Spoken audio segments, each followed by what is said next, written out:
I will expose, I will reveal, for you have entered into a time and a season of undercover, where I will bring out from the covers the truth. For there have been too many lies, one lie after the other, covered in high national positions that have affected the globe, that have affected the seas, they've affected the skies. America, you're not as secure as you think you are. Elon Musk's assistant knocked on the door. "Mr. Musk, there's someone here to see you. He says it's urgent." Elon sighed. "Who is it?" A man named Kim Clement. "He says it's urgent." The name meant nothing to Elon. "Tell him to make an appointment like everyone else. He says he received a message for you. Something about your purpose being greater than your projects." Elon paused. Those words struck an uncomfortable chord within him. He had been wrestling with similar thoughts lately. "Fine. Send him in." The door opened, and a man with intense eyes and silver-streaked hair entered. He carried no briefcase, no phone, nothing but a small, worn Bible tucked under his arm. "Mr. Musk," Kim said, extending his hand, "thank you for seeing me." Elon nodded stiffly, gesturing to the chair across from his desk. "What's this about?"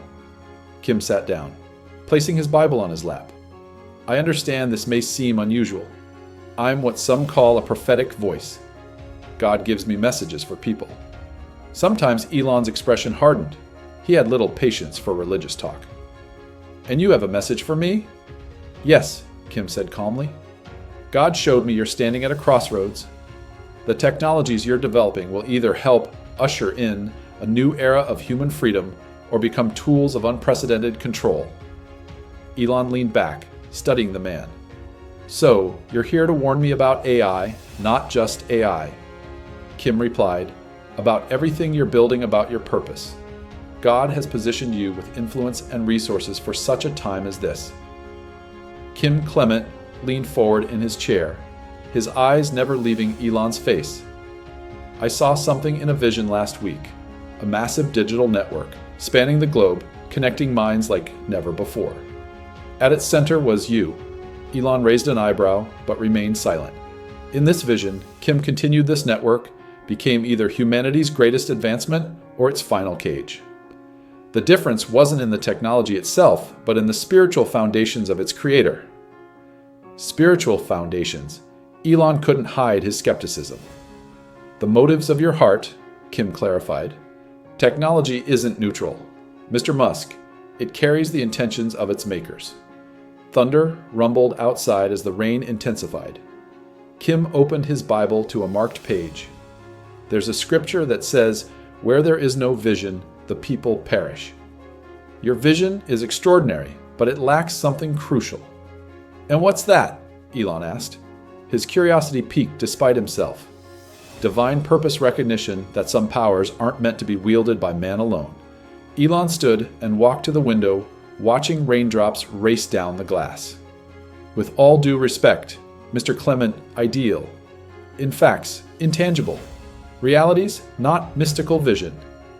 Yet here you are," Kim said quietly, "spending billions to connect human consciousness to machines to expand human potential beyond our biological limitations. Aren't you already operating at the edge of the mystical?" Elon turned, surprised by the man's insight into his less publicized projects. "God showed me that within 5 years you'll face a crisis of conscience, unlike anything you've experienced." Kim continued, "The technology you're developing will reach a tipping point. Powerful people will attempt to it in ways you never intended. Your response in that moment will affect billions of lives." "That's awfully specific for a divine message," Elon remarked dryly. Kim wasn't deterred. "God is quite specific when necessary. He showed me you'll be approached by government entities wanting backdoor access to your systems. They'll offer you everything: contracts, regulatory freedom, unlimited resources." A chill ran down Elon's spine. He had already received hints of such approaches. "Your natural instinct would be to refuse." Kim said that they'll make compelling arguments about national security, about protecting people. This is when you'll face your crossroads. After Kim Clement left that evening, Elon remained in his office until midnight, unable to focus on his work. The prophet's words had disturbed him more than he cared to admit. not because he believed them necessarily, but because they had touched on fears he'd been harboring privately. 3 days later, Elon found himself in his home library at 2 a.m., reading about Kim Clement online. The man was indeed known as a prophetic speaker with a following that claimed he had predicted major world events years before they happened. Videos showed him speaking with passionate intensity to crowds, delivering what he called divine revelations. Elon closed his laptop and rubbed his tired eyes. This wasn't his world. He dealt in physics and engineering, immeasurable realities, yet he couldn't shake the feeling that Clement had seen something known, something he shouldn't have been able to know. His phone rang startlingly. Loud in the quiet room, the caller ID showed it was his head of security. "Sir, there's been an attempt to breach our main server. Sophisticated. We've contained it, but you should know they were targeting the neural interface project files." Elon felt his pulse quicken. Any idea who nothing definitive but the attack signature matches methods used by certain nation-state actors. After ending the call, Elon walked to his window and looked out at the stars. Clement's warning about government entities echoed in his mind. The next morning, Elon did something he rarely did. He canceled his meetings and drove alone to a remote spot in the hills. He needed to think clearly away from the constant demands of his work. Sitting on a boulder overlooking the valley, he recalled more of what Clement had said. "Your technologies will either free humanity or enslave it. The difference will lie in whether you recognize the spiritual dimension of what you're creating." Elon had always considered himself rational above all else, but he had also experienced moments, breakthroughs, and understanding flashes of insight that seemed to come from nowhere, that defied simple explanation. Was there something beyond the material world that he had been ignoring? His phone vibrated with a text from an unknown number. "Wisdom begins when we acknowledge how little we truly know." Case Elon stared at the message, he had given Clement no way to contact him. He began to wonder if there was more to the prophet than he had initially assumed. 8 months passed. Elon had almost managed to put Kim Clement's visit out of his mind, dismissing it as an odd encounter with an eccentric religious figure. Then the news broke that Clement had died unexpectedly. For reasons he couldn't fully explain, Elon felt deeply affected by this news. He found himself watching videos of Clement's prophetic declarations late into the night. In one filmed years earlier, Clement had spoken of a man of unusual vision who would build tunnels of transportation and reach toward the stars, yet nearly lose his way before finding his true purpose. Elon shut his laptop unsettled. The description was too close for comfort. A week later, Elon received a package. Inside was a sealed envelope and a worn Bible. The note with it explained that Clement had left instructions for these items to be delivered to Elon in the event of his death. With hesitant fingers, Elon opened the envelope and unfolded the letter inside. "By the time you read this, I will have gone home to my Creator. Know this, what I shared with you was not my own wisdom, but a message entrusted to me. The coming years will test your verve. Remember that technology without spiritual enlightenment becomes a weapon, not a tool of liberation. 3 specific events will unfold that will confirm the truth of my words." The letter went on to describe with uncanny precision technological and political developments that seemed impossible to predict. Elon folded the letter and placed it in his safe. 3 weeks later, the first event Clement had described occurred exactly as the letter had foretold. A major technological competitor announced a breakthrough in neural interface technology, one that Clement had named specifically. The timing, the nature of the announcement, even some of the phrasing used in the press release matched what Clement had written. Elon felt a cold certainty settle over him. He reopened the safe and took out the letter, reading again. What Clement had predicted would come next: an unexpected approach from government agencies with an offer too perfect to be coincidental. 2 days later, his assistant announced a call from a high-ranking government official who wanted to discuss a unique partnership opportunity. The meeting took place in a private room at an exclusive club in Washington, D.C. 3 government officials sat across from Elon, their expressions grave as they laid out their proposal. "What we're offering is unprecedented," said the senior official, sliding a document across the table. "Complete regulatory freedom for all your companies. Expedited approvals. Government contracts worth billions. All we ask and earn is privileged access to your neural interface architecture. Elon glanced at the document, remembering Kim Clement's words with eerie clarity. They'll offer you everything. Contracts, regulatory freedom, unlimited resources for national security purposes. Of course, added another official. The ability to monitor potential threats before they materialize would save countless lives. And what exactly would this monitoring entail? Elon asked, though he already knew the answer. Nothing invasive, the woman across from him assured smoothly. Just baseline, cognitive pattern. Recognition, identifying potential extremism before. It manifests as action thought monitoring predictive control, exactly as Clement had warned. I'll need time to consider this, Elon said, keeping his voice neutral despite the alarm bells ringing in his mind. That night in his hotel room, Elon couldn't sleep. He took out Kim Clement's Bible, the one that had been delivered to him after the prophet's death. A bookmark protruded from its pages. He opened to the marked passage, Proverbs 29:18, where there is no vision the people perish, but he that keepeth the law, happy is he. The same verse Clement had quoted in their meeting. Below it, handwritten in the margin, were words that made Elon's breath catch. When they come with their perfect offer, remember that what looks like freedom may humanity's final cage.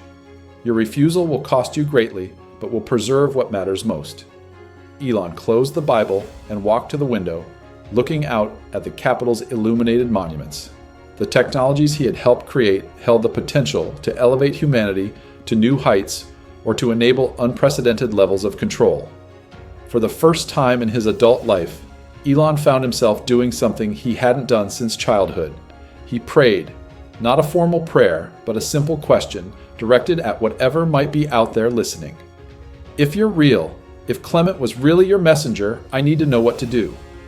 No, audible voice answered, but as dawn broke over the city, Elon felt a clarity he hadn't experienced before. He knew what his answer would be. The government officials received Elon's decision with poorly concealed anger.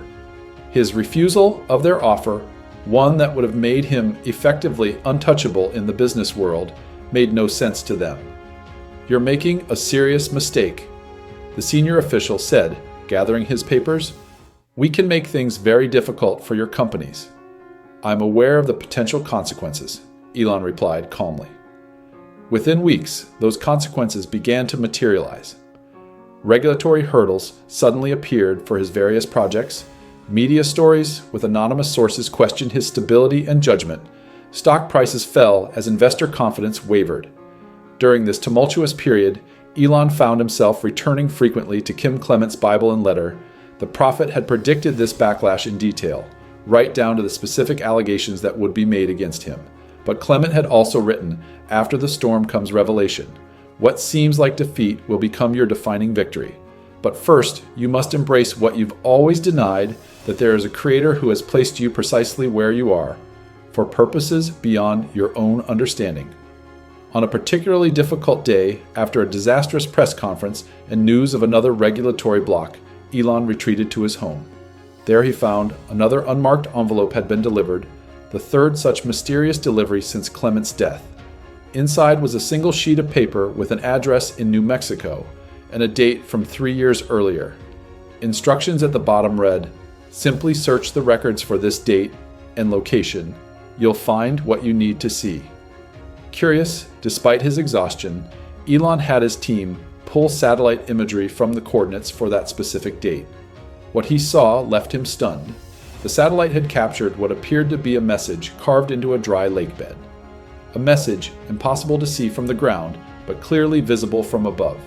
It read, "Elon, when you see this in your darkest hour, know that your path is confirmed, stand firm." The carving was dated 3 years before Elon had ever met Kim. Clement, before his neural interface project, had even been conceived before the very technologies at the center of the current controversy had been developed.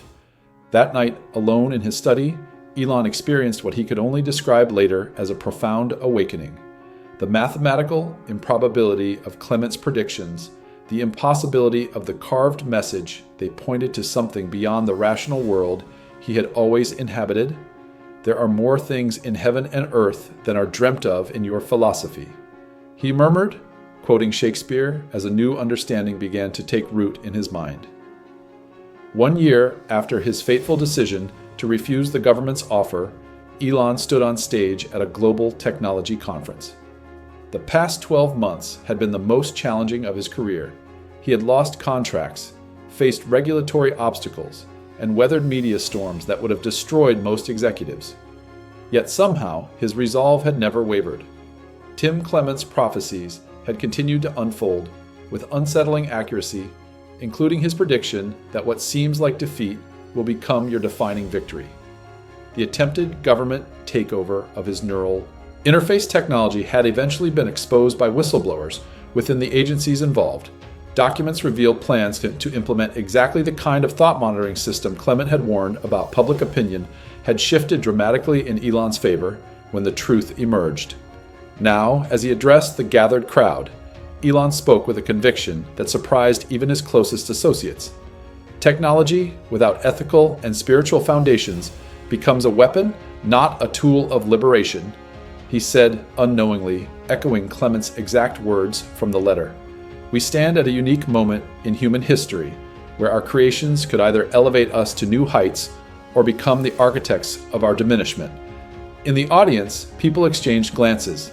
This wasn't the Elon Musk they were accustomed to hearing, the pure rationalist, the tech visionary who spoke of colonizing Mars, but rarely of human spirituality. My journey over the past year has taught me that there are dimensions to our existence that transcend what we can measure or prove in laboratories. Elon continued, I've come to believe that the greatest threat facing humanity isn't climate change or artificial intelligence or any external force. It's our own spiritual poverty, our disconnection from deeper truths. After the speech, which was met with a standing ovation, a reporter asked what had caused such a profound shift in his worldview. Elon smiled slightly. Let's just say I received a warning from someone who could see further than most of us. Someone who helped me understand that my purpose was greater than my projects. That evening, as he returned to his hotel suite, Elon found a small package waiting for him. Inside was a handwritten journal, its cover inscribed with his name. The accompanying note explained that this was Kim Clement's final message to him, to be delivered only after Elon had found his true path. The journal contained dozens of prophecies, specifically about Elon's future work. He had only recently begun to envision projects that would fuse technological advancement with spiritual awakening in ways he was only beginning to comprehend. On the final page, Clement had written, by the time you read this, you will have already begun to understand the true purpose for which you were created, not merely to advance technology, but to help humanity recognize that our scientific achievements must be matched by spiritual wisdom. The warning I gave you has served its purpose. Now begins your real work. Elon closed the journal and looked out at the city lights below. Kim Clement had been right. What had started as a warning had become the catalyst for the most important transformation of his life. The prophet may have died, but his message had taken root and was now bearing fruit in ways that would impact generations to come. The warning had indeed come true, but so had the promise of purpose, beyond anything Elon had previously imagined.